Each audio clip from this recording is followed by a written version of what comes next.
Hey, good morning, everybody. Happy Friday Eve to you. I'm Rob Evans, and welcome to Daybreak Plus.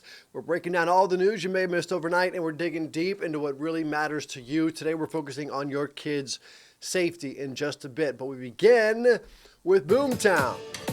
That's our series tracking all the ways that Central Texas is growing and changing. And there's a possible extension of Highway 290 toll road to Elgin, and it's one step closer to reality. The people living there would probably love to have it get there a lot faster, right? The Central Texas Regional Mobility Authority's board voted yesterday to work with Bastrop County on design and environment study. It would be about 13 miles. It'll go, you see the highway there, right there, from State Highway 130 through Manor to State Highway 95 southbound. Now, the population obviously is growing there. That stretch has seen a lot more gridlock. And we heard from several people in the area about what they deal with. Take a listen. How it is with construction, people working, we have to go even slower. So it would probably be a bit of a struggle in the beginning, but once it's done, like you said, it would be a great help. I don't know, I like my small town feel, and I don't like toll roads, so I'll stay on the frontage. Bastrop County Commissioners Courts will vote on their end of the deal next month. And sticking with drivers and construction and yikes, this is a sign that people have been seeing for, 4 years now in North Austin. The drivers heading north from Leander to Liberty Hill going to have to wait even longer for the 183 toll road extension. Now, this project is 6.6 miles from Hero Way to north of Highway 29. But this thing's been under construction since 2021, and it was supposed to be finished by the end of this month. That's not happening.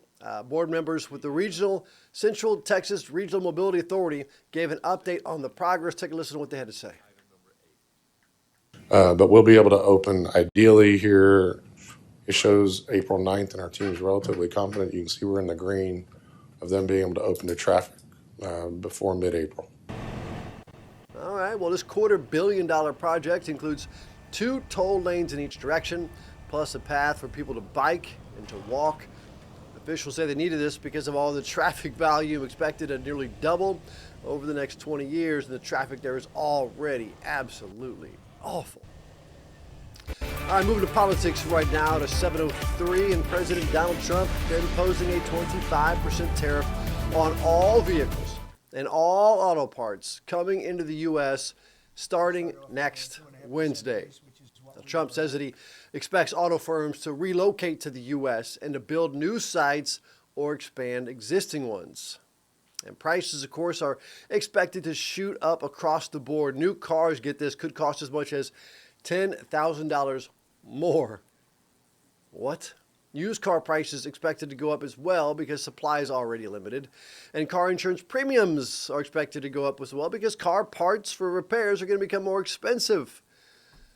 Oh boy. Well, the new Trump tariffs expected to prompt retaliatory tariffs from China, the EU, and from Canada. And of course, the tariffs also going to cause supply chain disruptions, right? It's going to happen. We talked a little bit about that just now, but ABC's Perry Russell has some tips to help you prepare for the potential effects. Supply chain disruptions have plagued businesses and consumers for decades. Natural disasters, labor shortages, and fluctuating demand creating uncertainty. Supply chains are very dynamic, but they are also nimble, as are the companies that work inside of them. Experts tell ABC News President Trump's tariffs could raise prices on a variety of goods, from auto parts to wine, and impact consumers should they choose to purchase those items. In February, the Yale Budget Lab estimated that could cost the average household an additional $2,000 each year. By being proactive and flexible, you can reduce the potential impact of a supply chain disruption on your wallet. Make sure you work with your budget for a period of time. Right? If there's some things that you just have to have and you want to have in your life, spend some time with your family going through the budget to know where you can and can't flex. Follow the brands you like on social media or sign up for their emails. If there's certain items that you are accustomed to and you see them on sale, grab them. Stock up a bit. I think a lot of businesses will be doing the same on inventory. And consider alternative brands or items if your favorite is not in stock or within your budget. Experts add businesses are actively planning on how to best mitigate any supply chain disruptions. A recent report by McKinsey & Co. finds it takes a company an average of 2 weeks to plan and execute a response. Perry Russum, ABC News, Washington. 7:06 right now. Let's get a look at weather and traffic. Grace doing double duty for a couple more days for us. Grace, how's it looking? Only one more day, Rob. And then Hannah will be back on Monday, everyone, from Australia. And we hope she had a great time because I'll never be doing this again. All right, 7:06 is your time. We're waking up to cloudy skies across the area. Kind of a general kind of purpley look to the city this morning. We're starting off our temperatures pretty temperate as well. 65 at the airport, 64 over at Camp Mabry there. And then humidity at 93%. Very humid. Not all of us are seeing some showers this morning, but a couple of us still seeing some, leftovers from last night. Temperatures across the board, mostly the mid 60s out there towards the east end, and then some of us falling down to the 50s as you head out towards the west end. Now, wind speeds are going to be calm to start our day and also to end our day. We're mostly just going to feature scattered showers throughout our Thursday, and then tomorrow morning it looks like we will see another batch of potentially heavy rain as well as storms moving through the region. So here's what's left of last night. We just kind of had a lot of that moisture hang out towards the south and east. A couple areas down towards Hayes County, even Blanco County, dealing with a few isolated showers this morning, and then out towards LaGrange, kind of some widespread but very light rain. Now, as we head out towards the east, Houston looking like they're reaching into some light rain too. Brownsville also had some very heavy storms this morning. And as we continue through today and tomorrow, we'll have rounds of rain reaching into central Texas. So anywhere from about a half an inch to near an inch across the I-35 corridor as well as off to the east. And then you see those purple areas, those isolated totals could be up to 1 or maybe even 2 inches in some spots when all is said and done. So over the next 2 days, we will have a risk for some minor flooding out there. That's going to be today for our southern areas and tomorrow for our central and southeastern areas over towards the coastal plains. So let's take a look as we head through the day today. We're mostly going to see, again, that scattered shower activity for the bulk of our Thursday afternoon and our evening hours. Now, after we head past about 10 p.m. tonight, we will see, of course, some light shower activity in some places, but for 6 a.m. tomorrow morning, we'll be watching another round of heavier showers and thunderstorms moving over our region. Now, this is mostly affecting, again, areas to the east of the I-35 corridor. Some of these storms could be strong to even severe, but it does look like they will really calm down as we head towards about noon on Friday. And finally, as we head towards late Friday afternoon and Friday evening, things will start to dry out pretty gradually there. All right, the next couple of days, of course, lots of rain for our Thursday and Friday. Going to be 2 kind of gloomy days out there. And then Saturday and Sunday, we really start to warm things up. Even Sunday has the chance to reach about 90 degrees out there. A cold front incoming for our Sunday and our Monday could squeeze out a couple of thunderstorms in the region, but again, not looking like kind of the most important thing on the forecast right now.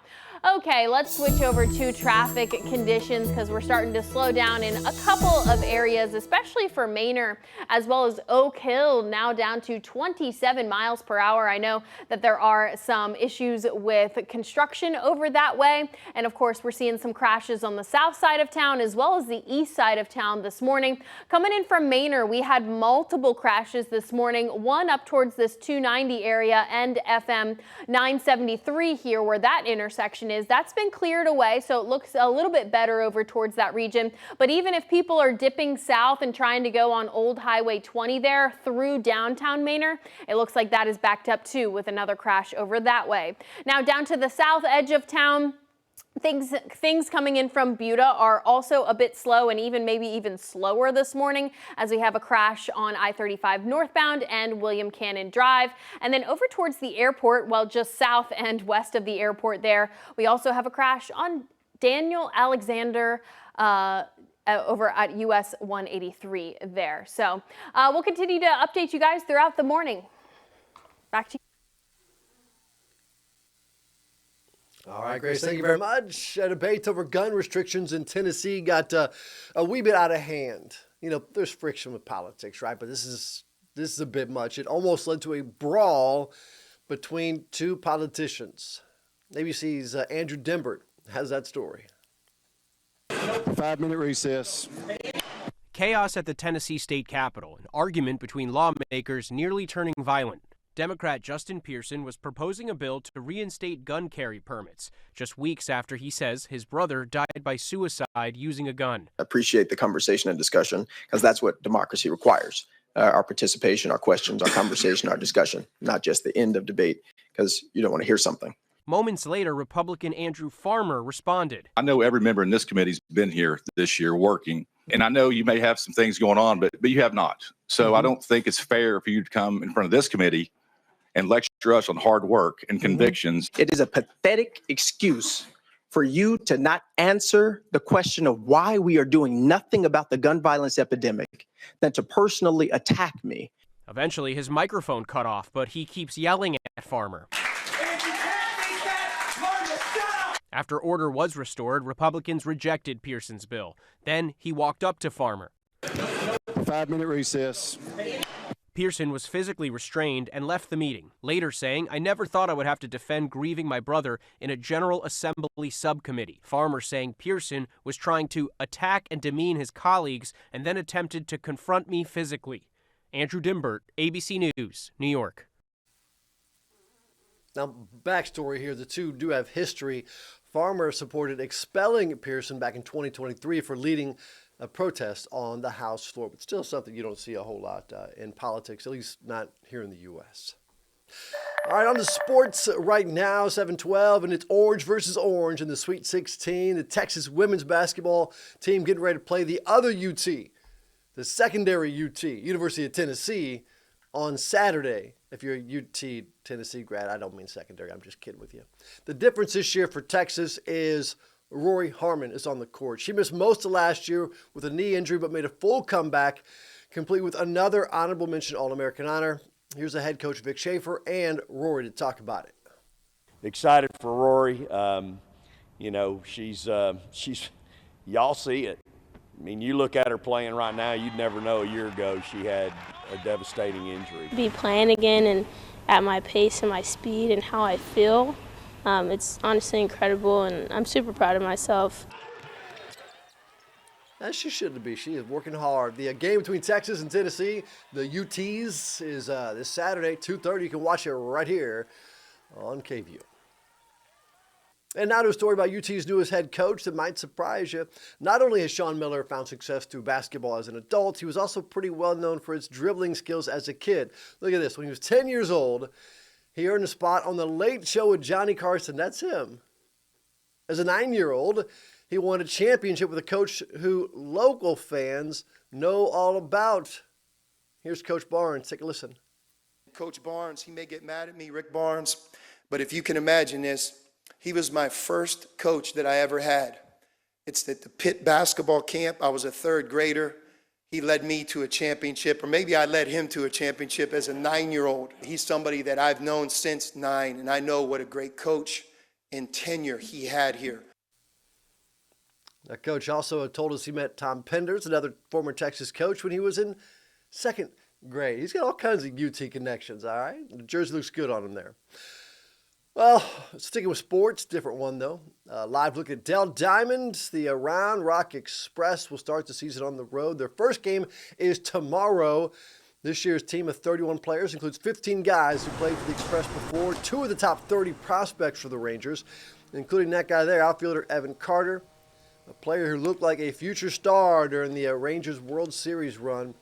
The Rangers asked him to start the season though here in AAA Round Rock, a request that Texas outfielder Jock Peterson helped put into perspective for him. Take a listen. I had a great conversation with Jock the other day when I did get told that I was coming here. Great conversation with him, and he was relatable and told me about the first time he got sent down. And so this is my first time, and you never know how baseball is going to work out. But if I'm fortunate enough to have a 10-year career, hopefully I can be that guy that is makes others feel a little bit better about it. Now, the home opener, by the way, for the Round Rock Express is next Tuesday. And by the way, they're having opening day fireworks on Tuesday, too. They want me to let you know that. All right, now talking about your kids' safety, let's go deep dive into that. Liberty Hill ISD taking a new approach to keeping kids safe. This one is online. You know, kids spend so much time, right, on their iPhones and their tablets, their computers. School and city leaders launched a student-led program. So the kids are leading this, right? And a student-led program as well that keeps kids aware of dangerous criminals lurking on the internet. Here's KVUE's Isabella Basco. The pressures of technology and its effects on students weighs heavy on the minds and hearts of Michelle Wright and Lindsay Regier, two school counselors at Santa Rita Middle School. A lot of what we deal with involves social media and the drama that comes with that as well. A lot. While both have done classroom lessons about online safety, they wanted to do it more consistently, considering how traffickers can use social media to recruit victims. We want to belong and be accepted by other people, and so they believe that. It does happen here in our community. And the increase of this, it's exploding. So they've been holding meetings with a group of student ambassadors to learn about how to stay safe online. It's all part of an organization called Project Protect Our Children, which is part of Youth Action Board. Liberty Hill ISD is one of the first districts in Central Texas to start it. I didn't know much about labor trafficking. Kellyanne Yoder is an 8th grader at Santa Rita Middle. We've learned what force, fraud, and coercion are, which can affect how consent works. While her classmate, Kinley Kearley, recognizes the benefits of education. Everyone should learn this because anyone can be trafficked anywhere. Having trusted students be the eyes and ears of their school. It's not an easy topic to be a part of, and they're embracing it and taking it in. To help them as they take on the world. That was Isabella Basco reporting, and these efforts are associated with Not on Our Watch, which helps raise awareness for online abuse and exploitation. Liberty Hill Mayor Crystal Mancia did a proclamation for it, the city council meeting, and also gave awards to the kids and to counselors who are protecting our community. Well, in the 89th Texas legislative session, lawmakers discussed a bill that would mandate seat belts on all school buses in Texas, regardless of if the buses are new or old. A live look at the Capitol right here, where the Senate Transportation Committee left Senate Bill 546 pending. It would require 3-point seatbelts on all school buses, regardless of the bus's age. Again, this is all about keeping your kids safe. Right now, seatbelts are only required on new buses. Part of what led to this bill was this tragedy last March when a concrete pumper truck hit a Hayes CISD school bus. 5-year-old student Ulysses Rodriguez Montoya was killed. Dozens of other kids on the bus were hurt. That bus did not have seatbelts. A man in another vehicle behind the bus, Ryan Wallace, was also killed in that crash. It's 7:19. Now we're leaving you with something to talk about this morning, and hope you're not hungry.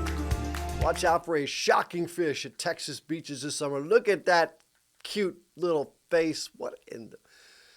Texas Parks and Wildlife shared this photo of a crazy-looking fish. It's called a southern stargazer, and it can deliver an electric shock of up to 50 volts. My DeWalt drill is 20 volts. So think about that for a moment. 50 volts. Parks and Wildlife says that the fish likes to hide in the sand. It likes to ambush smaller fish, which they swallow whole. That is disgusting. That is gross. All right, hey, that's it for Daybreak Plus. Let us know what you'd like to talk about. I hope it ain't that fish. Something a little bit prettier, maybe. Message us at 512-459-9442.